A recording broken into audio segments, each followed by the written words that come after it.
ಅಡುಗೆ ಅನ್ನೋ ಒಂದು ಪದದಲ್ಲಿ ಅಡಗಿರುವಂಥ ಗುಟ್ಟು ಏನು ಗೊತ್ತಾ?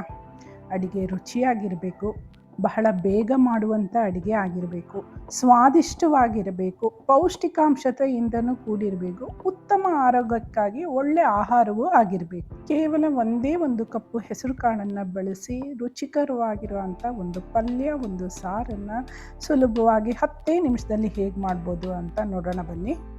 ಸ್ವಾದ ಕುಟೀರದ ಅಭಿಮಾನಿಗಳಿಗೆಲ್ಲ ಸ್ವಾಗತ. ಹಾಗೆ ಯಾರೆಲ್ಲ ಇನ್ನೂ ಚಾನಲ್ಗೆ ಸಬ್ಸ್ಕ್ರೈಬ್ ಮಾಡ್ಕೊಂಡಿಲ್ಲ, ಸಬ್ಸ್ಕ್ರೈಬ್ ಮಾಡಿಕೊಂಡು ವಿಡಿಯೋನ ನೋಡಿ ಅಂತ ಹೇಳ್ತಾ ಇವತ್ತಿನ ವಿಡಿಯೋನ ಶುರು ಮಾಡ್ತಾ ಇದ್ದೀನಿ. ಒಂದೇ ಒಂದು ಕಪ್ಪು ನೆನೆಸಿರುವಂಥ ಹೆಸರು ಕಾಳಿನಿಂದ 2 ಸುಲಭವಾಗಿ ಮಾಡುವಂಥ ಅಡುಗೆಗಳನ್ನ ಇವತ್ತು ತೋರಿಸ್ಕೊಡ್ತಾ ಇದ್ದೀನಿ. 1 ಕಪ್ಪು ಹೆಸರು ಕಾಳಿಗೆ ಮುಳುಗುವಷ್ಟು ನೀರು ಹಾಕಿ ಒಂದು 8ರಿಂದ 10 ಗಂಟೆಗಳ ಕಾಲ ಚೆನ್ನಾಗಿ ನೆನೆಸಿಟ್ಕೋಬೇಕಾಗತ್ತೆ. ಆಮೇಲೆ ಇದನ್ನು ಚೆನ್ನಾಗಿ ತೊಳೆದು ಕಾಳು ನೆಂದಿದೆಯಾ ಇಲ್ವಾ ಅಂತ ಒಂದ್ಸರಿ ಈ ರೀತಿ ನೋಡೋಣ. ನೆಕ್ಸ್ಟ್ ಈಗ ಒಂದು ಕುಕ್ಕರ್ಗೆ ಚೆನ್ನಾಗಿ ನೆಂದಿರೋ ಅಂಥ ಹೆಸರು ಕಾಳುಗಳನ್ನ ಈಗ ನಾನು ಒಂದು ಕುಕ್ಕರ್ಗೆ ಹಾಕೋತಾ ಇದ್ದೀನಿ. ಕುಕ್ಕರ್ಗೆ ಹಾಕೊಂಡ್ಮೇಲೆ ಇದು ಮುಳುಗುವಷ್ಟು ನೀರನ್ನು ಕೂಡ ಹಾಕ್ಕೊಂಡು ಹಾಗೆ ರುಚಿಗೆ ತಕ್ಕಷ್ಟು ಉಪ್ಪನ್ನು ಕೂಡ ಇದಕ್ಕೆ ಹಾಕೋಬೇಕಾಗತ್ತೆ.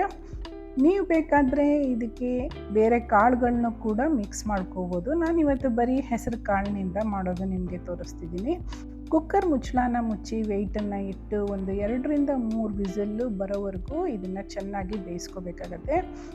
ಈಗ ಈ ಹೆಸರು ಕಾಳು ಚೆನ್ನಾಗಿ ಬೆಂದಿದೆಯಾ ಇಲ್ವಾ ಅಂತ ಒಂದ್ಸರಿ ನೋಡೋಣ ಬನ್ನಿ. ನೋಡಿ, ತುಂಬಾ ಸಾಫ್ಟಾಗಿ ಬೆಂದಿದೆ. ಈ ರೀತಿ ಒಂದು 2 ಹೆಸರು ಕಾಳನ್ನು ಕೈಯಲ್ಲಿ ತಗೊಂಡು ಈ ಥರ ಪ್ರೆಸ್ ಮಾಡಿದಾಗ ಈ ಥರ ಹಿಟ್ಟು ಥರ ಆಗಬೇಕು. ಆದರೆ ಕಾಳು ಪೂರ್ತಿ ಬೆಂದಿರಬೇಕು. ಈ ಥರ ಸಾಫ್ಟಾಗಿ ಬೇಯಿಸ್ಕೊಂಡಷ್ಟು ಟೇಸ್ಟು ತುಂಬ ಚೆನ್ನಾಗಿರುತ್ತೆ. ನೆಕ್ಸ್ಟ್ ಈಗ ಒಂದು ಮಿಕ್ಸಿಗೆ ನಾನು ಒಂದು 3ರಿಂದ 4 ಹಸಿಮೆಣಸಿನ್ಕಾಯಿ, ಸ್ವಲ್ಪ ಕೊತ್ತಂಬರಿ ಸೊಪ್ಪನ್ನು ಹಾಕೋತಾ ಇದ್ದೀನಿ. ಜೊತೆಗೆ 1 ಇಂಚಷ್ಟು ಶುಂಠಿನೂ ಕೂಡ ಕಟ್ ಮಾಡಿ ಹಾಕ್ಕೊಂಡಿದ್ದೀನಿ. ಒಂದು 2ರಿಂದ 3 ಸ್ಪೂನಷ್ಟು ಹಸಿ ಕೊಬ್ಬರಿ ತುರಿಯನ್ನು ಹಾಕ್ಕೊಂಡಿದ್ದೀನಿ. ಸ್ವಲ್ಪ ಜೀರಿಗೆ ಪುಡಿಯನ್ನು ಹಾಕ್ಕೊಂಡು ಹಾಗೆ ಸ್ವಲ್ಪ ನೀರನ್ನು ಹಾಕ್ಕೊಂಡು ನುಣ್ಣಗೆ ಇದನ್ನು ರುಬ್ಕೋಬೇಕಾಗತ್ತೆ. ನೀವು ಬೇಕಾದರೆ ಖಾರ ಜಾಸ್ತಿ ಬೇಕು ಅನ್ನೋರು ಇನ್ನೂ 1-2 ಹಸಿಮೆಣಸಿನ್ಕಾಯಿನ ಹಾಕೋಬೋದು. ನೆಕ್ಸ್ಟ್ ಈಗ ನಾನು ಒಂದು ಬಾಣಲಿಯನ್ನು ಒಲೆ ಮೇಲೆ ಇಟ್ಟು ಒಗ್ಗರಣೆಗೆ ಅಂತ ಒಂದು 2ರಿಂದ 3 ಚಮಚದಷ್ಟು ಎಣ್ಣೆನ ಹಾಕೋತಾ ಇದ್ದೀನಿ. ಈಗ ಇದಕ್ಕೆ 1 ಚಮಚದಷ್ಟು ಸಾಸಿವೆ, 1 ಚಮಚದಷ್ಟು ಕಡಲೆಬೇಳೆ ಹಾಗೆ 1 ಚಮಚದಷ್ಟು ಉದ್ದಿನಬೇಳೆಯನ್ನು ಹಾಕೋತಾ ಇದ್ದೀನಿ.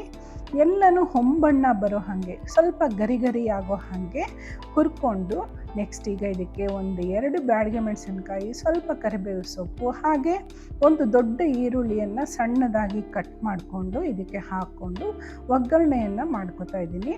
ಈರುಳ್ಳಿ ಬಣ್ಣ ಸ್ವಲ್ಪ ಬದಲಾಗಿದೆ ಅಂತ ಆದಮೇಲೆ ಈಗ ಇದಕ್ಕೆ ನಾವು ರುಬ್ಬಿಟ್ಕೊಂಡಿರೋ ಅಂಥ ಗ್ರೀನ್ ಮಸಾಲೆ ಪೇಸ್ಟನ್ನು ಒಂದು 2ರಿಂದ 3 ಚಮಚದಷ್ಟು ಹಾಕ್ಕೊಳ್ಳೋಣ.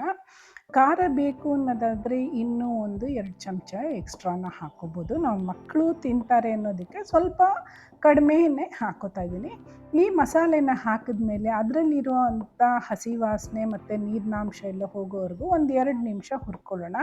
ಈಗ ಬೇಯಿಸ್ಕೊಂಡಿರೋ ಅಂಥ ಹೆಸರು ಕಾಳನ್ನು ಕೂಡ ಇದಕ್ಕೆ ಹಾಕಿ ಚೆನ್ನಾಗಿ ಮಿಕ್ಸ್ ಮಾಡ್ತಾ ಇದ್ದೀನಿ. ಮಸಾಲೆ ಜೊತೆಗೆ ಹೆಸರು ಕಾಳು ಚೆನ್ನಾಗಿ ಮಿಕ್ಸ್ ಆಗಬೇಕು.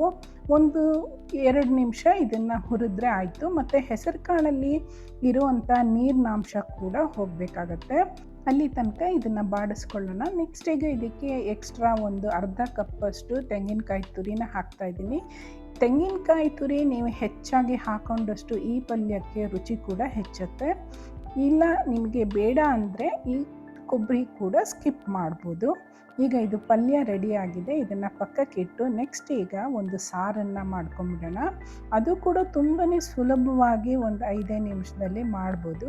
ಈಗ ಇನ್ನೊಂದು ಪ್ಯಾನ್ಗೆ ಒಂದು 2 ಸ್ಪೂನ್ನಷ್ಟು ಎಣ್ಣೆ ಹಾಕ್ಕೊಂಡಿದ್ದೀನಿ. ಹಾಗೆ 1 ಚಮಚದಷ್ಟು ಜೀರಿಗೆ, 1-2 ಹಸಿಮೆಣಸಿನ್ಕಾಯಿನ ಇದಕ್ಕೆ ಹಾಕ್ಕೊಂಡು 1 ಇಂಚಷ್ಟು ಶುಂಠಿಯನ್ನು ಹಾಕೋತಾ ಇದ್ದೀನಿ. ಒಂದು ದಪ್ಪದಾಗಿ ಹೆಚ್ಕೊಂಡಿರೋವಂಥ ಈರುಳ್ಳಿ, ಒಂದು ಅರ್ಧ ಚಮಚದಷ್ಟು ಅರಿಶಿನ ಹಾಕಿ ಚೆನ್ನಾಗಿ ಬಾಡಿಸ್ಕೊತಾ ಇದ್ದೀನಿ. ಈ ಈರುಳ್ಳಿ ಬಣ್ಣ ಬದಲಾಗೋವರೆಗೂ ಒಂದು 2 ನಿಮಿಷ ಕಾಯೋಣ. ಈರುಳ್ಳಿ ಬಣ್ಣ ಬದಲಾದ್ಮೇಲೆ ಇದಕ್ಕೆ ಒಂದು ಟೊಮೆಟೊನ ದಪ್ಪದಾಗಿ ಹೆಚ್ಚಿ ಹಾಕೋತಾ ಇದ್ದೀನಿ. ಈರುಳ್ಳಿ ಟೊಮೆಟೊ ಎಲ್ಲ ಸ್ವಲ್ಪ ಬೆಂದಿದೆ ಅಂತ ಆದಮೇಲೆ ಈಗ ಇದಕ್ಕೆ ಅರ್ಧ ಕಪ್ಪಷ್ಟು ಬೇಯಿಸ್ಕೊಂಡಿರುವಂಥ ಹೆಸರು ಕಾಳನ್ನ ಆಗಲೇ ತೆಗೆದಿಟ್ಕೊಂಡಿದ್ದೆ, ಅದನ್ನು ಇದಕ್ಕೆ ಹಾಕೋತಾ ಇದ್ದೀನಿ. 2 ಚಮಚದಷ್ಟು ಹಸಿ ಕೊಬ್ಬರಿಯನ್ನು ಹಾಕೋತಾ ಇದ್ದೀನಿ. 2 ಚಮಚದಷ್ಟು ಸಾರಿನ ಪುಡಿಯನ್ನು ಕೂಡ ಇದಕ್ಕೆ ಹಾಕೋತಾ ಇದ್ದೀನಿ. ನೀವು ಖಾರ ಬೇಕು ಅಂದರೆ ಇನ್ನೂ ಒಂದು ಎಕ್ಸ್ಟ್ರಾ ಚಮಚ ಸಾರಿನ ಪುಡಿಯನ್ನು ಹಾಕೋಬೋದು. ಇದು ಮನೆಯಲ್ಲೇ ಮಾಡಿದಂಥ ಸಾರಿನ ಪುಡಿ. ಈಗ ಈ ಮಸಾಲೆ ಸ್ವಲ್ಪ ತಣ್ಣಗಾಗೋವರೆಗೂ ಬಿಡೋಣ. ಮಸಾಲೆ ತಣ್ಣಗಾದ್ಮೇಲೆ ನೋಡಿ, ಇವಾಗ ಇದು ಮಸಾಲೆ ತಣ್ಣಗಾಗಿದೆ. ಈಗ ಇದನ್ನು ಒಂದು ಮಿಕ್ಸಿ ಜಾರ್ಗೆ ಶಿಫ್ಟ್ ಮಾಡ್ಕೋತಾ ಇದ್ದೀನಿ. ಮಿಕ್ಸಿ ಜಾರ್ಗೆ ನಾವು ಹುರಿದಿರುವಂಥ ಮಸಾಲೆಗಳನ್ನೆಲ್ಲ ಹಾಕ್ಕೊಂಡು ಇದನ್ನು ಕೂಡ ನಾವು ಸಾರಿಗೆ ಮಸಾಲೆ ರುಬ್ತೀವಲ್ವ, ಚಟ್ನಿ ಥರ ನುಣ್ಣಗೆ ರುಬ್ಕೊಂಡು ಬರಬೇಕಾಗುತ್ತೆ. ನೋಡೋಕ್ಕೆ ಇದು ತುಂಬಾ ಸಿಂಪಲ್ ಆಗಿರೋ ಮಸಾಲೆ ಆದರೂ ಕೂಡ ನೀವು ಸಾರನ್ನು ಕುದಿಸ್ತಾ ಇದ್ದರೆ ಇಡೀ ಮನೆಗೆ ಈ ಸಾರಿನ ಪರಿಮಳ ಬರೋದಂತ ಗ್ಯಾರಂಟಿ. ಹಾಗೆ ಮನೆಯಲ್ಲಿರೋರೆಲ್ಲರೂ ಕೂಡ ಇಷ್ಟಪಟ್ಟು ತಿನ್ನುವಂಥ ಇದು ಸಾರು. ನೀವು ಅನ್ನದ ಜೊತೆಗಾಗಿರ್ಬೋದು ಅಥವಾ ರಾಗಿ ಮುದ್ದೆ ಜೊತೆಗಾದರೂ ಆಗಿರ್ಬೋದು, ಈ ಸಾರು ಒಳ್ಳೆ ಕಾಂಬಿನೇಷನ್ನು. ಇದಕ್ಕೆ ಸ್ವಲ್ಪ ನೀರನ್ನು ಹಾಕ್ಕೊಂಡು ನುಣ್ಣಗೆ ಚಟ್ನಿ ಥರ ರುಬ್ಕೊಂಡು ಬರ್ತೀನಿ. ಈಗ ರುಬ್ಬಿರುವಂಥ ಮಸಾಲೆ ರೆಡಿಯಾಗಿದೆ. ಕಣ್ಣಿಗೆ ಒಳ್ಳೆ ಬಣ್ಣ, ಮೂಗಿಗೆ ಒಳ್ಳೆ ಸುವಾಸನೆ, ನಾಲಿಗೆ ಒಳ್ಳೆ ರುಚಿ ಇದ್ದಾಗ ಮಾತ್ರ ಅಡುಗೆ ತುಂಬ ಚೆನ್ನಾಗಿದೆ ಅಂತ ಹೇಳೋಕ್ಕಾಗೋದು. ಈಗಲೂ ಕೂಡ ಮಸಾಲೆ ನೋಡಿ ಒಳ್ಳೆ ಬಣ್ಣ ಇದೆ, ಒಳ್ಳೆ ಪರಿಮಳ ಬರ್ತಾ ಇದೆ, ಹಾಗೆ ರುಚಿನೂ ಕೂಡ ಅದ್ಭುತವಾಗಿರುತ್ತೆ. ಈಗ ಈ ಮಿಕ್ಸಿ ಜಾರ್ಗೆ ಸ್ವಲ್ಪ ನೀರನ್ನು ಹಾಕಿ ಅದರಲ್ಲಿರುವಂಥ ಮಸಾಲೆಗಳನ್ನು ಕ್ಲೀನ್ ಮಾಡಿ ಇದಕ್ಕೆ ಹಾಕೋತಾ ಇದ್ದೀನಿ. ಈಗ ಸಾರಿಗೆ ಬೇಕಾಗಿರುವಂಥ ಮೇನ್ ಮಸಾಲೆ ಇದು ರೆಡಿಯಾಗಿದೆ. ಇದರ ರುಚಿ ಹೆಚ್ಚೋಕ್ಕೆ ಇನ್ನೂ ಸ್ವಲ್ಪ ಪದಾರ್ಥಗಳನ್ನು ಸೇರಿಸಿ ಹಾಗೆ 1-2 ಕುದಿ ಇದನ್ನು ಕುದಿಸ್ಕೊಂಡ್ರೆ ಸಾರು 5-10 ನಿಮಿಷದಲ್ಲಿ ರೆಡಿಯಾಗುತ್ತೆ. ನೋಡಿ, ಇವಾಗ ಇದನ್ನು ಕುದಿಯೋಕ್ಕೆ ನಾನು ಒಲೆ ಮೇಲೆ ಇಟ್ಟಿದ್ದೀನಿ. ಈ ಸಾರು ಕುದಿಬೇಕಾದ್ರೆ ರುಚಿಗೆ ತಕ್ಕಷ್ಟು ಉಪ್ಪನ್ನು ಹಾಕೋತಾ ಇದ್ದೀನಿ. ಹಾಗೆ 2-3 ಚಮಚದಷ್ಟು ಹುಣಸೆ ರಸನ ಹಾಕೋತಾ ಇದ್ದೀನಿ. 2 ಚಮಚದಷ್ಟು ಬೆಲ್ಲದ ಪುಡಿಯನ್ನು ಹಾಕೋತಾ ಇದ್ದೀನಿ. ಬೆಲ್ಲದ ಪುಡಿ ನಿಮಗೆ ಆಪ್ಷನಲ್ಲು. ಸಾರು ಹೆಚ್ಚಾಗಿ ಖಾರವಾಗಿ ತಿನ್ನೋಕ್ಕೆ ಇಷ್ಟಪಡೋರು ಬೆಲ್ಲದ ಪುಡಿನ ಸ್ಕಿಪ್ ಕೂಡ ಮಾಡ್ಕೋಬೋದು. ಈಗ ಸಾರನ್ನ 2 ನಿಮಿಷ ಚೆನ್ನಾಗಿ ಕುದಿಸ್ಕೊಳ್ಳೋಣ. ಕುದಿಬೇಕಾದ್ರೆ ಈ ಥರ ತಿರುವಿ ಕುದಿಸ್ಕೊತಾ ಇದ್ದರೆ ಚೆನ್ನಾಗಿ ಕುದಿಯುತ್ತೆ. ಆದರೆ ಯಾವುದೇ ಕಾರಣಕ್ಕೂ ಸಾರಿನ ರುಚಿ ಹೆಚ್ಚಬೇಕು ಅಂದರೆ ಸಾರಿನಿಂದ ಈ ನೊರೆ ಇರುತ್ತಲ್ಲ, ಅದು ಉಕ್ಕು ಸುರಿಬಾರ್ದು. ಅದು ಚೆಲ್ಲಿ ಹೋಯಿತು ಅಂದರೆ ಸಾರಿನಲ್ಲಿ ಟೇಸ್ಟ್ ಇರಲ್ಲ. ಸೊ ಹಾಗಾಗಿ ಕೈ ಆಡ್ತಾ ಕುದಿಸ್ಕೊಳ್ಳೋಣ.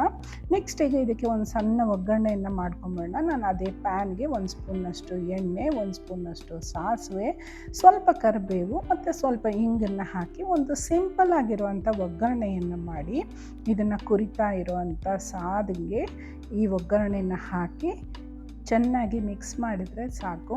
ಸೊ ಇನ್ಸ್ಟೆಂಟಾಗಿ ಒಳ್ಳೆ ಪಲ್ಯ, ಒಳ್ಳೆ ಸಾರು ಎರಡೂ ರೆಡಿಯಾಗಿದೆ ಇವತ್ತಿನ ಊಟಕ್ಕೆ. ಈ ಹೆಸರು ಕಾಳಿನ ಪಲ್ಯ, ಹೆಸರು ಕಾಳಿನ ಕಟ್ಸಾರು ನಿಮಗೆಲ್ಲ ಇಷ್ಟ ಆಗಿದೆ ಅಂತ ನಾನು ಅಂದ್ಕೊಂಡಿದ್ದೀನಿ. ಇಷ್ಟ ಆಗಿದ್ರೆ ಮರೀದಿರ ಒಂದು ಲೈಕ್ ಕೊಡಿ, ಚಾನಲ್ಗೆ ಕೂಡ ಸಬ್ಸ್ಕ್ರೈಬ್ ಮಾಡ್ಕೊಳ್ಳಿ. Thanks for watching.